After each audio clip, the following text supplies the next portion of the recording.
What's going on, guys? Today I'll be presenting my UFC 300 picks. I haven't presented a pick on the while picks on in a while on the channel, but on my Instagram and X account, they've been there. But today, because it's UFC 300, and for hopefully all future pay-per-views at least, I will be giving you my breakdowns for them.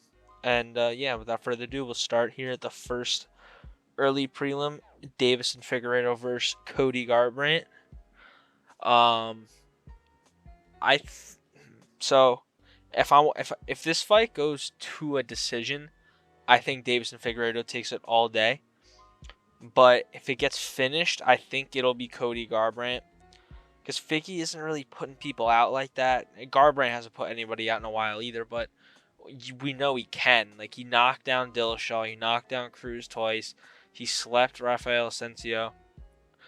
And I think I'll just go with the. I think I'm gonna go with the extremely wild pick of Cody Garbrandt by a round two TK. I don't think he'll flatline KO him, but I think he'll get the finish. Just my opinion. Like round two, probably like mid round two. I don't see like maybe late round one will hurt Figgy. Then I'll take some time in round two to get back into it, back into his groove when he after he hurts Figgy, and then he'll finish the job. So yeah, Cody Garbrandt round two, KO/TKO. And I think he's faster than Figueiredo, which is not usually the case when somebody comes up. When somebody moves up, they're usually faster than everybody, but I think in this case, Garbrandt is faster to the punch than Figueiredo. So yeah, Cody Garbrandt round two, mid round two KO. TKO. Moving on. Lightweight bout between Bobby Green and Jim Miller. I'm taking Jim Miller actually by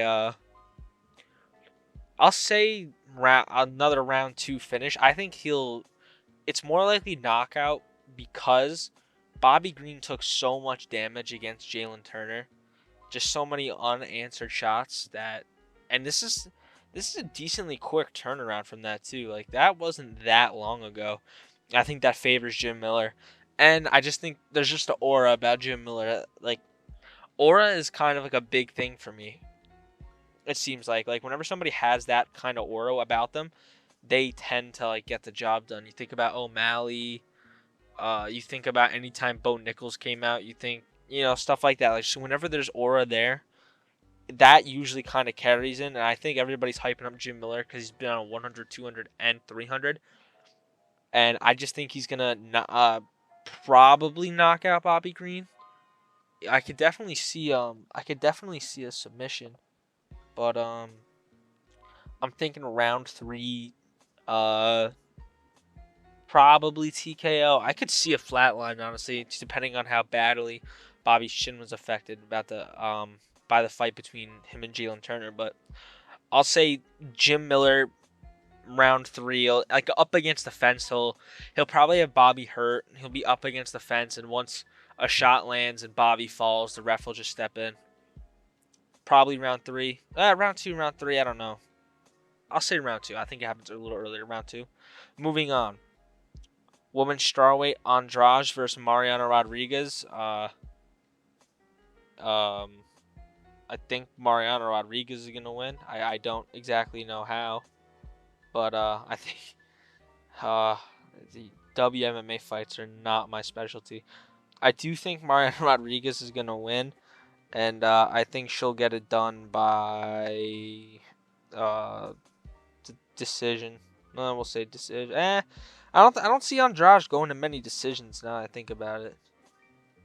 Yeah, I'll change. I think it's gonna be a TKO, not a knockout. TKO for Mariana Rodriguez. I think Andrade is gonna get very excited, just going for the finish, and she won't be able to get it. She'll probably swing a couple punches and miss, kind of like what she did against Yang Xiaonan, where she just threw 3 left hooks in a row, expecting it to work out, and then she got her lights put out. So yeah, I think something similar like that's gonna happen, where Mariana Rodriguez is just gonna hit a counter, and we're gonna start the card off with 3 straight TKOs, no flatlines. I think this one's probably gonna happen earlier though, maybe round one, like end of round one, early round two. Yeah, Mariano Rodriguez, TKO, late round one, early round two. Moving on to the early prelim headliner between Jalen Turner and Moicano. Um, I'm gonna, I'll take the dog. I'll take Renato Moicano by either decision or submission. I don't think he'll knock him out, but like just the way Jalen Turner, he just isn't that impressive. Like he flatlined Bobby Green, I get it, but that's Bobby Green. He's a lot shorter, and he's 6 foot fucking 3, which is like an unfair advantage. And Moicano's slick on the ground, man. Like I think, although we didn't really see it against Dober, but Dober's also good at takedown defense, and he's just a solid guy, hard to take down. Pause. Um, he's just harder. He's more compact. He's shorter. But I Jalen Turner, I don't like that he was. I don't like how he fought against Gamrot. He like Gamrot. Like Gamrot obviously isn't bad, but he's not the best. And he lost to Dan Hooker. He just got out-hearted by Dan Hooker. And I feel like Moicano has not more heart than Dan Hooker necessarily, but he's just better. He's just more athletic in his athletic. He's just more athletic than Dan Hooker, I think. And when it comes down to that round 3 scenario, round 2, round 3, when it's getting down to the wire, I think Moicano's just gonna have more to offer in terms of being able to finish off the fight strong. And if this goes to decision, I think it would be Moicano 29-28 by stealing the third. But I think I think probably decision. I could see Moicano though round 2 sub. I'll go with the fun option. I'll say round 3 sub for Moicano. Probably I'll say like a rear naked choke, Jalen Turner getting sloppy, or maybe an arm triangle. Because I remember when Dan Hooker was knocked down Jalen Turner, I could see something similar like that happening, but Moicano actually locks up an arm triangle. Yeah, so that's just the early prelims, which is crazy. Moving on to the first fight of the prelims, Sodiq Yusuff versus Diego Lopez. This is another one when I was talking about aura. Diego Lopez is just very confident. It's just he's got a lot of hype behind him, and Sodiq Yusuff is coming off a war against Edson Barboza, like 5 rounds of just pure striking against Edson Barboza. Yusuff almost had him out of there in the first round too, but Barboza, just being with how experienced he is, was able to rally back and beat Yusuff.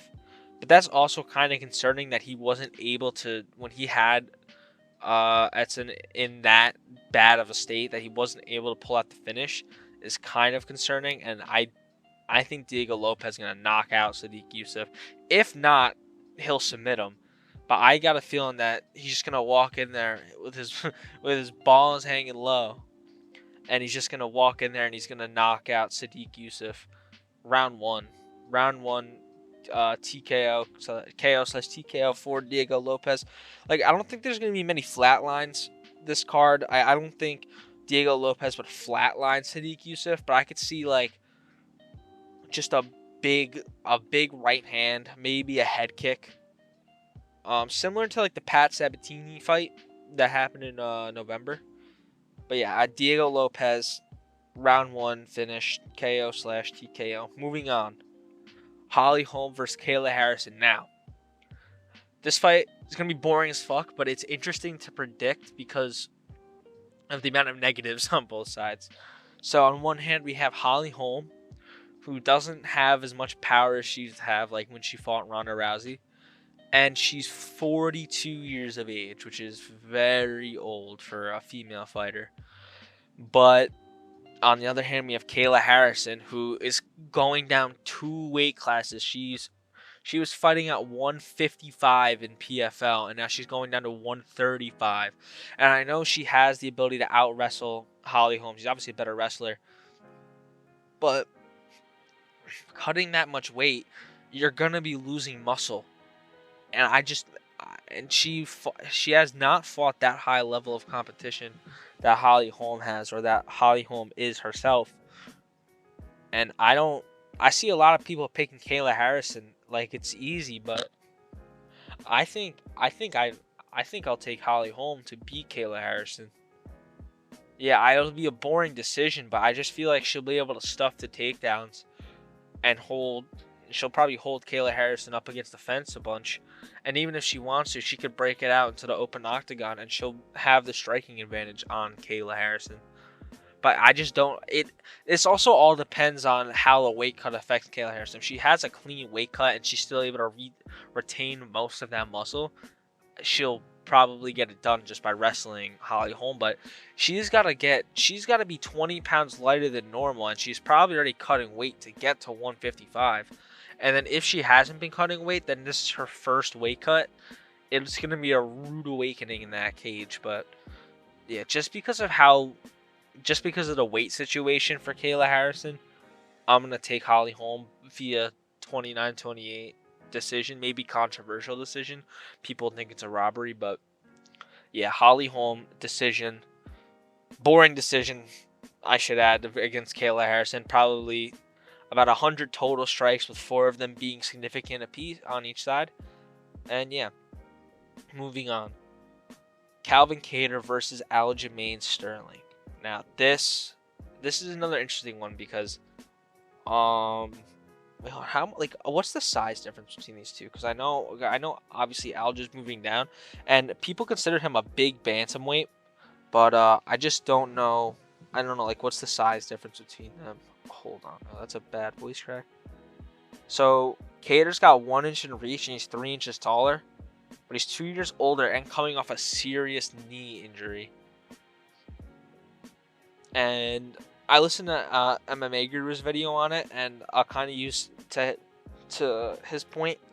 It was Calvin Kattar's back leg that got hurt, and if Alja's shooting single legs, and Kattar's got to put all his weight on that back leg, that could be huge because his right leg is still going to be weaker than it was, and having all that weight just balancing it out, if it's not against the cage, it could present an issue. And yeah, Aljo is just really good too, man. Like, he only lost to O'Malley. I think if they didn't rush Sterling back against O'Malley and make him have such a quick turnaround, he probably could have beat O'Malley. That's not to say he would. I probably still would have picked O'Malley like I originally did when this fight came about. But he would have definitely had a greater chance to beat O'Malley. And yeah, so this is a rough one. But Kattar's been out for a while. Sterling was keeping fresh in 5-round fights as a champion. And I think him going up, I think he'll be able to beat Calvin Kattar by how do I think he'll win though? Because he doesn't really submit any. He really hasn't submitted anybody since Corey Sandhagen, has he? I'll take Aljo by 30-27 decision. I think it'll be competitive. It's not like he's gonna blow Calvin Kattar out of the water. I just think he'll probably edge out 3 rounds in a row, like where it's really close, but it's not close enough that you could really give it to Calvin Kattar, but you could be like, it's kind of competitive. So yeah, I'll take Aljamain Sterling 30-27 decision. Moving on. Yuri Prochazka versus Alexander Rakic. Now, this is an interesting one because I think so Yuri's problem is leg kicks, and Rakic throws a lot of right leg kicks, but they're a lot more telegraphed than Alex Pereira's leg kicks were against Prochazka. And I don't know how Yuri's takedown defense is, because Rakic is going to shoot. And Rakic hasn't fought in 2 years either. This is kind of like, and Yuri's coming off a knockout that was only in November. That was not that long ago.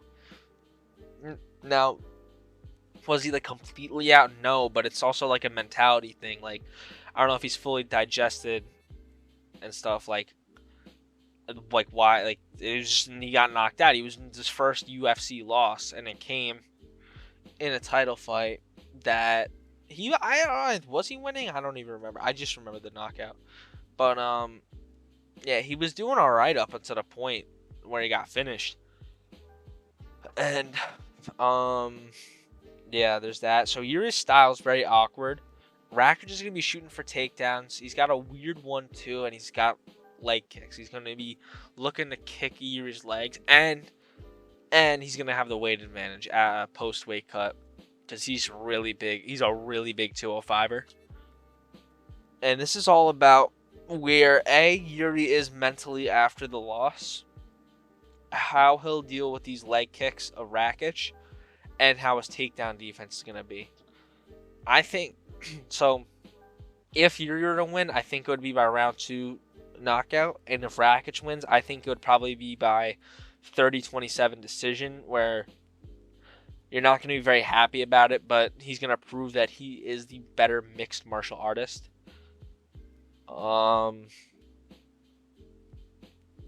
This is a hard one. My heart wants Yuri, but my brain's saying Rakic, and for the sake of predictions, I'll be rooting for Yuri, and I hope this pick is wrong, but I think Alexander Rakic gets it done via 30-27, maybe 29-28 decision. I could see Yuri maybe rocking him one of the rounds. But yeah, I just think the leg kicks and the takedowns are gonna be too much for Yuri to deal with. And yeah, that's why that's how I think Rakic gets it done, and why I think he gets it done. Moving on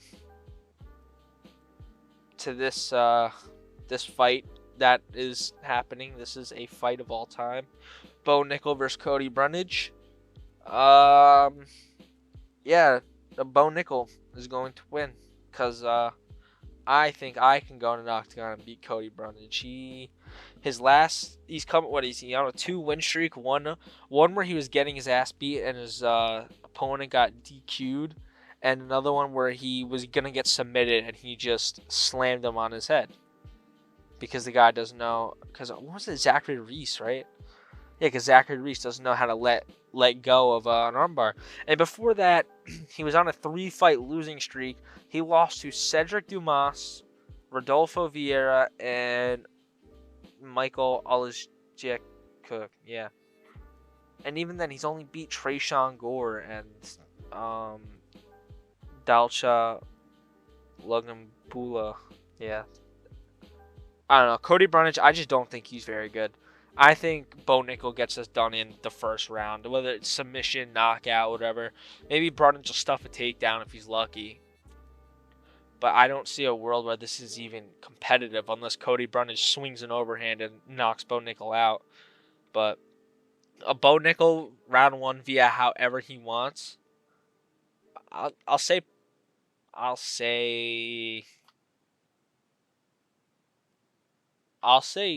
TKO. Because I feel like he'll hurt Cody before he takes him down and submits him. I feel like he'll just ground and pound him. But I could also see him knocking him down with just a straight right, or maybe a left hook. Maybe a left lead overhand. That could be a punch that he puts down Brundage with. And I could see him maybe going for submission over the TKO. But yeah, this is just a matter of how you think it's going to happen. And I think Bo Nickal gets it done by knockout. TKO on the ground, not like flatline. But yeah, Bo Nickal, easy. Round 1, however he wants. Moving on. Charles Oliveira versus Arman Tsarukyan. Now, Arman Tsarukyan is the man they say is sent out to go beat Islam Makhachev. He gave him a good fight before where he lost, but he was very competitive. And Charles Oliveira is 12 out of his last 13 or 13 out of his last 14, something like that. Only lost to Islam. They're both coming off knockouts of Beneil Dariush. Oliveira, a little more hard fought. Tsarukyan, just a flatline straight right on when they headlined a fight night. Ooh, man. Sorry, I was thinking about Holly Holm and Kayla Harrison's fight. But Charles Oliveira, Arman Tsarukyan. So, Tsarukyan was like competitive. So, Oliveira, clear striking advantage. Arman Tsarukyan was striking with Gamrot and it was looking competitive. And Gamrot is... I don't think Gamrot's that good. Like I think he's good, but he's not like all that. Like he got beat by what was it? He got beat by Benil. He got knocked down by 58-year-old RDA at 299. It's just that's a terrible look. That's an awful look. Oh my! Just thinking about that, that is such a bad look, dude. Getting knocked down by RDA. Wow. 2024, getting knocked down by 2024 RDA. What a guy. But yeah, I think Charles, if Charles even if it goes to the ground, like Charles is just crafty. He's just the best jiu-jitsu. Oh, nice. He's the best jiu-jitsu practitioner in the lightweight division by far. Um, yeah, Sarukian can maybe take him down and control him, like keep him on bottom, but it's a dangerous spot for Sarukian too. I think the first round Sarukian will get a takedown and lay on him for about a minute. Everybody will be kind of like concerned about Oliveira. Maybe Oliveira plays dead on a punch and plays possum for a knockdown, and Sarukian isn't afraid to jump on it. But then round two, I could see Oliveira standing right in front of Sarukian. Sarukian goes to throw a straight right. Oliveira counter check left hook, puts Sarukian down. Oliveira jumps on his back. Yeah, either jumps on to finish him on the ground or jumps on his back for a rear naked. I'll probably go with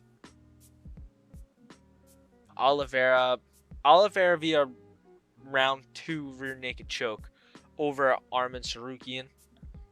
I think you'll get that. I think it's disrespectful to put him at plus 170. That's a very disrespectful line. I feel like it should be closer. No problem with Arman being the favorite, but this, I feel like it should be closer to like these kind of odds that Prochazka and Rakic have. But anyway, moving on. The BMF belt on the line. Justin Gaethje versus Max Holloway. Now, a couple things to put into consideration. Max Holloway obviously moving up, going up from 145 to 155 for this fight. But before the fight was announced, he was already bulking up to 155. Like, he is really settling into 155. He's not just going to be he's not going to be a 145er moving up. He's going to be a true 155er. Like, he's really building the muscle, building the mass to, he's still like skinnier, but he's really building the mass to settle into 155. And that just means his chin's going to be better. And when this fight was originally announced, my first thought was Max Holloway's getting knocked out by Gaethje, and it's going to be easy. It's such a bad fight. But once you start kind of thinking about it, like, you know, he's really settled into the body. His chin's going to be better. And Gaethje, other than the Poirier head kick, he really hasn't knocked anybody out with punches in a while. Because he's taking it's for good too. He's taking a more calculated approach to fighting, which is like he's taking some oomph off the shot, but he's also just outstriking his opponents and landing cleaner, just with less powder. And yeah, so this fight I think it's going to be a decision. A lot of people are thinking finish on this fight, like I did at first, but when you really look at it and break it down, I think it'll be a decision because both these guys have. Gaethje's chin is alright. I get he gets hurt like every fight, but Holloway isn't the hardest hitter. He'll have more mass, but I think he'll be a little slower too, so it kind of cancels out. So I see this fight being a decision. And if it's just a pure, I don't really see if anybody's doing takedowns too. It's Max, which is weird because Gaethje just does not like to grapple. He's not fuck with that. So I think Holloway might shoot some takedowns. And I think he's got crisper striking. He's got crisper boxing. Gaethje's got better kicks than Holloway. And Holloway's gonna have to be very careful with that lead leg because Gaethje's gonna eat it up with leg kicks. But I feel like if this is just a pure striking match, I'm gonna give the edge to Max Holloway because I think he's a better boxer than Justin Gaethje. I feel like he'll outland Gaethje, and he might even rock Gaethje once or twice. I don't see Gaethje rocking Holloway, and maybe he does because Gaethje. A lot of people say he's like the hardest hitter that they face. Like I remember Khabib said that, but yeah, maybe they each rock each other once, something like that. But I see Max Holloway winning 48-47, maybe 48. Two judges will give it 48-47. One's going to give it 49-46 in favor of Max Holloway. So yeah, it's my official prediction: Max Holloway via close but decisive decision. Like, you'll know he won, but you'll respect Gaethje enough to acknowledge how close the fight was. And if that happens, Gaethje might retire because I don't think he'll get another shot at the belt. Yeah, I just don't like that this fight was made. It's really, you're just eliminating a contender and you're taking Holloway out of featherweight, a guy that Topuria could be fighting. But yeah, Max Holloway 47 on 2, 49-46 on 1 for the new BMF. Moving on to our co-main event between Zhang Weili and Yan Xiaonan. So, I just don't see anybody beating Zhang Weili. I just don't see it happening. I don't think Yan Xiaonan will be the one to do it. They have the same reach. Yeah, Yan Xiaonan is only 1 inch taller. They're the same age. Yeah, I don't know. I just feel like Zhang Weili's 5-round experience because she's been champion, and she's only lost in the UFC to Rose Namajunas twice, one by borderline fluke head kick, and the other one by wrestle-fuck decision. But I think she's a lot better than when she fought against Rose those 2 times.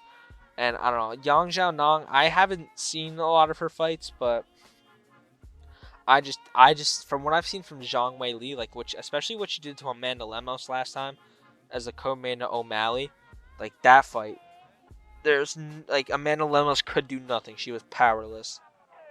And I could see a similar thing happening in Yan Xiaonan. She'll probably put up a little bit of a better fight. She got KO'd by Carla Esparza. That's such a bad look. Oh my, hold on a minute. No, I don't think it'll be a finish. I think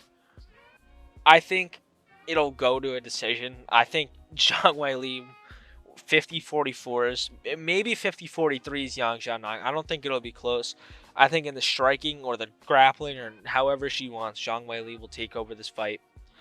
And I think it'll be Zhang Weili via 50-44, 50-43 decision. Moving on to the main event of the evening, main event of UFC 300. Alex Pereira versus Jamal Hill, Salty Man Hill. Now, say this fight was taking place on 302, 303, I might be picking Jamal Hill. But I feel like he's coming back way too quickly. He's biting off more than he could chew. Mainly because the UFC had no other option. But having an Achilles injury, coming back from that, and not even, he wasn't really ready. He wasn't prepared to come back this soon. That's such a bad look, to not be prepared coming back from an Achilles injury. I think Pereira is just gonna tear up his legs with leg kicks. Which Achilles did Jamal Hill hurt? Hold on, I'm looking that up real quick. Which Achilles did Jamal? Because that matters if it's his lead leg. If it's his lead leg, then yeah, the kicks will be awful. Really bad. Yeah, 1 second. Yeah, I must be dumbass. I can't find this shit. I don't know which one he hurt, but either way, I feel like he's gonna be moving around gingerly on those legs. He's probably not gonna be all springy. He'll probably be worried about that Achilles. He'll probably be flat-footed, just open for that leg kick that Alex is gonna land, especially because he doesn't telegraph it. And Lucas Tracy pointed this out. I was watching one of his videos. Jamal Hill leaves those hands down whenever he's throwing combinations, which Alex Pereira loves. Look at what he did to Sean Strickland, the left hook he landed on Izzy. If your hands are not up at all times against Alex Pereira, just know a left hook is coming your way. And I haven't fought Alex Pereira, but I can't imagine taking a left hook to the jaw from that guy would feel very good. And Jamal Hill leaves himself way too open. Way too open for that. And I could see Alex Pereira just landing one round two. Round two. After tearing up the legs, Jamal Hill's already wobbling. He's already on wobbly legs. And then Alex Pereira. Jamal Hill's going to overextend for a 1-2. Alex Pereira, left hook right to the jaw. This is the one that puts somebody out cold. And I see Jamal Hill face planting in a round two to an Alex Pereira left hook. So, yeah. Those are my full card predictions. Do a quick rundown. We have Garbrandt round 2 finish, Jim Miller round 3 finish, Mariano Rodriguez round 1 finish. All these TKOs. Renato Moicano 29-28 decision, or I think I said round 3 sub. Yeah, I think that's a good possibility. Diego Lopez round 1 TKO. Holly Holm via boring 29-28 decision. Aljamain Sterling, I think I said decision. Well, we'll go with decision. I said Alexander Rakic 30-27 boring decision. Bo Nickel by however he wants in round 1. Charles Oliveira round 2 rear naked. Max Holloway, 2 judges 48-47, 1 49-46 in decision. Zhang Wei Li 50-44, 50-43, and Alex Pereira round 2 left hook face planting Jamal Hill. And yeah, that's gonna do it, guys. Hopefully I'll try to make this like the 5 days of UFC where, because it's 300 card, I'll try to upload a video every day this week. And yeah, all right, I'll see you guys later. Peace.